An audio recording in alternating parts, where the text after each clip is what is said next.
Hi hello friends, ಮಂಗಳ ಪಾಕಶಾಲೆಗೆ ಸ್ವಾಗತ. ಬನ್ನಿ, ನಾನಿವತ್ತು ಹಸಿರು ಮೆಣಸಿನಕಾಯಿ ಟೊಮೊಟೊನ ಬಳಸಿ ಸೂಪರಾಗಿರೋ ಒಂದು ಚಟ್ನಿ ಮಾಡೋಣ ಅಂತ ಅಂದ್ಕೊಂಡಿದ್ದೀನಿ. ಬನ್ನಿ ಮಾಡೋದು ಹೇಗೆ ಅಂತ ನೋಡೋಣ. ನೋಡೋದಕ್ಕಿಂತ ಮುಂಚೆ ಇನ್ನೂ ನನ್ನ ಚಾನಲ್ನ ಸಬ್ಸ್ಕ್ರೈಬ್ ಮಾಡ್ಕೊಳ್ತೆ ಹಾಗೆ ನೋಡ್ತಾ ಇದ್ದರೆ ಪ್ಲೀಸ್ ನನ್ನ ಚಾನಲ್ನ ಸಬ್ಸ್ಕ್ರೈಬ್ ಮಾಡ್ಕೊಳ್ಳಿ. ಹೊಸ ವಿಡಿಯೋಕ್ಕೋಸ್ಕರ ಬೆಲ್ ಐಕನ್ನು ಕ್ಲಿಕ್ ಮಾಡಿ. ಬನ್ನಿ ಮಾಡೋದು ಹೇಗೆ ಅಂತ ನೋಡೋಣ. ಗ್ಯಾಸ್ ಮೇಲೆ ಒಂದು ಪಾತ್ರೆನ ಇಟ್ಕೊಂಡಿದ್ದೀನಿ. ಅದಕ್ಕೆ 1 ಲೋಟದಷ್ಟು ನೀರನ್ನ ಸೇರಿಸ್ಕೊಳ್ತಾ ಇದ್ದೀನಿ. ಒಂದು 10ರಿಂದ 12 ಹಸಿರು ಮೆಣಸಿನಕಾಯಿನ ಸೇರಿಸ್ಕೊಳ್ತಾ ಇದ್ದೀನಿ. ಒಂದು ಟೊಮೊಟೊನ ಸೇರಿಸ್ಕೊಳ್ತಾ ಇದ್ದೀನಿ. ಸೇರಿಸ್ಕೊಂಡು ಎರಡನ್ನೂ ಚೆನ್ನಾಗಿ ಬೇಯಿಸ್ಕೊಳ್ಬೇಕಾಗುತ್ತೆ. ಟೊಮೊಟೊ ಹಸಿರು ಮೆಣಸಿನಕಾಯಿ ಚೆನ್ನಾಗಿ ಬೆಂದಮೇಲೆ ಸ್ಟವ್ನ ಆಫ್ ಮಾಡಿಬಿಟ್ಟು ಸ್ವಲ್ಪ ತಣ್ಣಗಾದ್ಮೇಲೆ ನಾನು ಮಿಕ್ಸಿ ಜಾರ್ಗೆ ಸೇರಿಸ್ಕೊಳ್ತೀನಿ. ಟೊಮೊಟೊ ಮೇಗ್ಲುದಾದಷ್ಟು ಸಿಪ್ಪೆ ಬಂದರೆ ತಕ್ಕೊಂಬಿಡಿ. ಅದಾದಮೇಲೆ ಬೇಯಿಸಿಟ್ಕೊಂಡಿರೋ ಹಸಿರು ಮೆಣಸಿನಕಾಯಿನ ಸೇರಿಸ್ಕೊಳ್ತಾ ಇದ್ದೀನಿ. ಅದಾದಮೇಲೆ ಒಂದು 4ರಿಂದ 5 ಸ್ಪೂನು ತೆಂಗಿನ ತುರಿನ ಸೇರಿಸ್ಕೊಳ್ತೀನಿ. ಒಂದು 2 ಸ್ಪೂನ್ನಷ್ಟು ಕಡಲೆನ ಸೇರಿಸ್ಕೊಳ್ತೀನಿ. ಕಡಲೆ ಸೇರಿಸೋದ್ರಿಂದ ಬೇಯಿಸಿದಾಗ ಗಟ್ಟಿಗಾಗುತ್ತೆ, ಅದಕ್ಕೋಸ್ಕರ. ಅದಾದಮೇಲೆ ಒಂದು 3 ಬೆಳ್ಳುಳ್ಳಿ ಇಲಕ್ಕನ್ನ ಸೇರಿಸ್ಕೊಳ್ತೀನಿ. ಒಂದು ಅರ್ಧ ಸ್ಪೂನ್ನಷ್ಟು ಸಾಂಬಾರು ಪುಡಿ, 1 ಸ್ಪೂನು ಜೀರಿಗೆನ ಸೇರಿಸ್ಕೊಳ್ತೀನಿ. ಸೇರಿಸ್ಕೊಂಡು ರುಬ್ಬೋದಕ್ಕೆ ಎಷ್ಟು ಬೇಕಷ್ಟು ನೀರನ್ನ ಸೇರಿಸ್ಕೊಂಡು ನುಣ್ಣಗೆ ರುಬ್ಕೊಂಬಂದುಬಿಡೋಣ. ಈಗ ರುಬ್ಬಿದ್ದಾಗಿದೆ.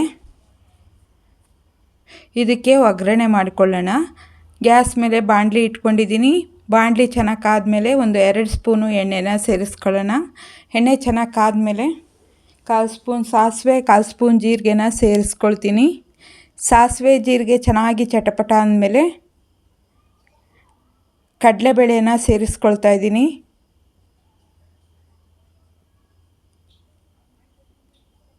ಎರಡು ಸ್ಪೂನು ಕಡಲೆಬೇಳೆನ ಸೇರಿಸ್ಕೊಂಡಿದ್ದೀನಿ.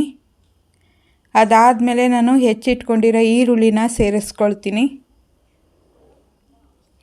ಕಡಲೆಬೇಳೆ ಎಲ್ಲ ಚೆನ್ನಾಗಿ ಫ್ರೈ ಆದಮೇಲೆ ನಾನು ಕಟ್ ಮಾಡಿ ಇಟ್ಕೊಂಡಿರೋ ಈರುಳ್ಳಿನ ಸೇರಿಸ್ಕೊಳ್ತೀನಿ.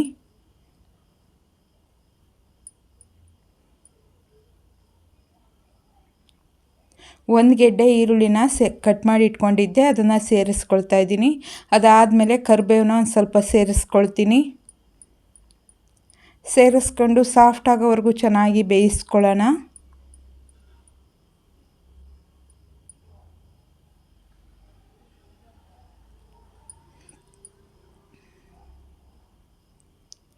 ಈಗ ಚೆನ್ನಾಗಿ ಸಾಫ್ಟ್ ಆದಮೇಲೆ ನಾನು ರುಬ್ಬಿಟ್ಕೊಂಡಿರೋ ಖಾರನ ಅದಕ್ಕೆ ಸೇರಿಸ್ಕೊಳ್ತೀನಿ.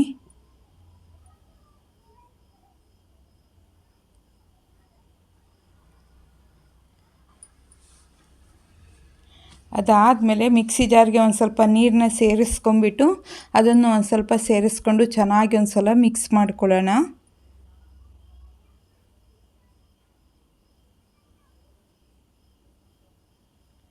ಮಿಕ್ಸ್ ಮಾಡ್ಕೊಂಡಿದ್ದಾದಮೇಲೆ ಒಂದು ಚಿಟಿಕೆ ಅರಿಶಿನ ಸೇರಿಸ್ಕೊಳ್ತಾ ಇದ್ದೀನಿ.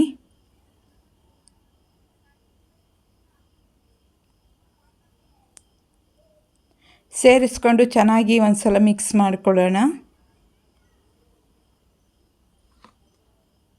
ಚೆನ್ನಾಗಿ ಮಿಕ್ಸ್ ಮಾಡ್ಕೊಂಡಿದ್ದಾದಮೇಲೆ ನಾವು ರುಚಿಗೆ ಉಪ್ಪನ್ನು ಸೇರಿಸ್ಕೊಳ್ಳೋಣ. ಎಷ್ಟು ಬೇಕೋ ಅಷ್ಟು ಉಪ್ಪನ್ನು ಸೇರಿಸ್ಕೊಳ್ಬೇಕಾಗತ್ತೆ.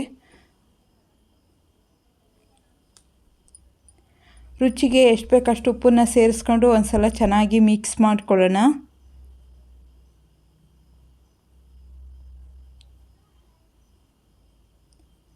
ಚೆನ್ನಾಗಿ ಮಿಕ್ಸ್ ಮಾಡಿಕೊಂಡು ಉಪ್ಪು ಬೇಕು ಅಂದರೆ ಇನ್ನೊಂದು ಸ್ವಲ್ಪ ಉಪ್ಪು ಬೇಕು ಅಂದರೆ ಹಾಕೋಬೋದು, ಇಲ್ಲಾಂದರೆ ಸರಿಯಾಗಿದ್ದರೆ ಏನು ಬೇಡ. ಅದಾದಮೇಲೆ ನಾನು ಕಟ್ ಮಾಡಿ ಇಟ್ಕೊಂಡಿರೋ ಕೊತ್ತಂಬರಿ ಸೊಪ್ಪನ್ನ ಸೇರಿಸ್ಕೊಳ್ತಾ ಇದ್ದೀನಿ. ಸೇರಿಸ್ಕೊಂಡು ಒಂದು ಸಲ ಚೆನ್ನಾಗಿ ಮಿಕ್ಸ್ ಮಾಡ್ಕೊಳ್ಳೋಣ. ಚೆನ್ನಾಗಿ ಮಿಕ್ಸ್ ಮಾಡಿಕೊಂಡು ಕುದಿಯೋದಕ್ಕೆ ಬಿಡಬೇಕು. ಚೆನ್ನಾಗಿ ನಾವು ಟೊಮೊಟೊ ಮೆಣಸಿನಕಾಯಿ ಚಟ್ನಿ ಮಾಡ್ತಿದ್ದೀವಲ್ಲ, ಅದು ಫುಲ್ ಗಟ್ಟಿ ಆಗಬೇಕು. ಅಲ್ಲಿವರೆಗೂ ಚೆನ್ನಾಗಿ ಕುದಿಸ್ಕೊಳ್ಳೋಣ.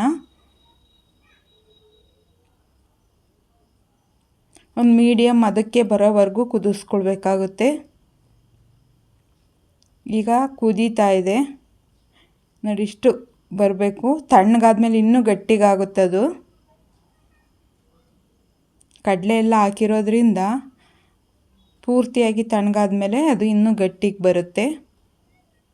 ಟೊಮೊಟೊ ಮತ್ತು ಹಸಿರುಮೆಣ್ಸಿಕಾಯಿ ಚಟ್ನಿಯಲ್ಲಿ ಅನ್ನನೂ ಬೇಕಾದರೆ ಬಿಸಿ ಅನ್ನಕ್ಕೆ ಹಾಕ್ಕೊಂಡು ತಿನ್ಬೋದು. ತುಂಬಾ ಚೆನ್ನಾಗಿರುತ್ತೆ, ಮುದ್ದೆಗೂ ಚೆನ್ನಾಗಿರುತ್ತೆ, ರೊಟ್ಟಿ ಚಪಾತಿ ಎಲ್ಲದಕ್ಕೂ ಸೂಪರಾಗಿರುತ್ತೆ. ಮನೇಲಿ ಒಂದು ಸಲ ಟ್ರೈ ಮಾಡಿ ನೋಡಿ, ಖಂಡಿತ ಇಷ್ಟ ಆಗುತ್ತೆ. ನಿಮ್ಗೇನಾದರೂ ಈ ವಿಡಿಯೋ ಇಷ್ಟ ಆಯಿತು ಅಂದರೆ ಪ್ಲೀಸ್ ಒಂದು ಲೈಕ್ ಮಾಡಿ, ಶೇರ್ ಮಾಡಿ, ಸಬ್ಸ್ಕ್ರೈಬ್ ಮಾಡಿ. ಹೊಸ ವಿಡಿಯೋಕ್ಕೋಸ್ಕರ ಬೆಲ್ ಐಕನ್ನು ಕ್ಲಿಕ್ ಮಾಡಿ. ಯಾರ್ಯಾರು ವಿಡಿಯೋ ನೋಡಿದ್ದೀರೋ ಅವ್ರಿಗೆಲ್ಲ ಧನ್ಯವಾದಗಳು.